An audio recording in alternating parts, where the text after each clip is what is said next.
Hello' Raju. Hello'. কি কৰি আছ? এনেই বিচনাত পৰি আছো। যোৱাকালি যে মই মেছেজ এটা দিছিলোঁ পাইছিলি? মেছেজত যে 1000 টকা ধাৰলৈ খুজিছিলি সেইটো? হয় সেইটো। নাই সেইটো মেছেজ পোৱা নাই মই।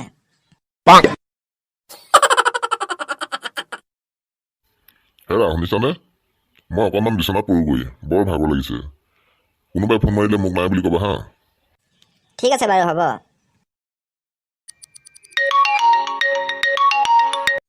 হেল্ল'।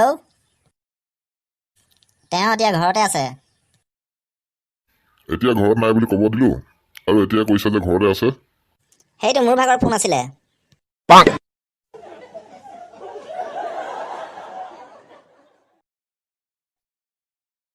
মোবাইলত দেখোন বহুত কিচ দিয়া। এতিয়া যদি মই তোমাক কিচ এটা দিওঁ, তুমি কি ক'বা? মই ক'ম যে এজন চোৰ আছিল। চোৰ? চোৰ। গোটেই গাড়ীখন সুবিধা পায়ো কেৱল চকাকেইটাহে নিলে।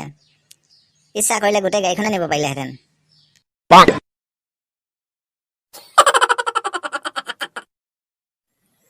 ছাৰ, মই সোমাব পাৰোঁনে?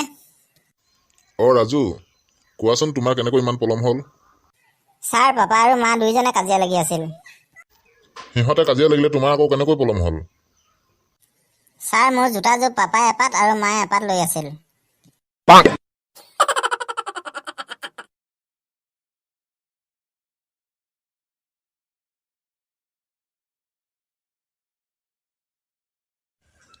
শইকীয়া এটা দেখোন। ভালনে তোমাৰ? ভালেই দেই। আপোনাৰনো ভাল? আছোঁ আৰু।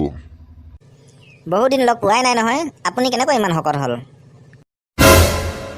আমাৰ ঘৰত ফ্ৰিজ নাই যে, সেইকাৰণে শকত হৈছোঁ। কি কয় আপুনি? ফ্ৰিজ নহ'লে কেনেকৈ শকত হয়? ঘৰলৈ যিবোৰ বস্তু আনো, বেয়া হ'ব বুলি একেদিনাই খাই পেলাওঁ। সেইকাৰণেহে শকত হৈছোঁ।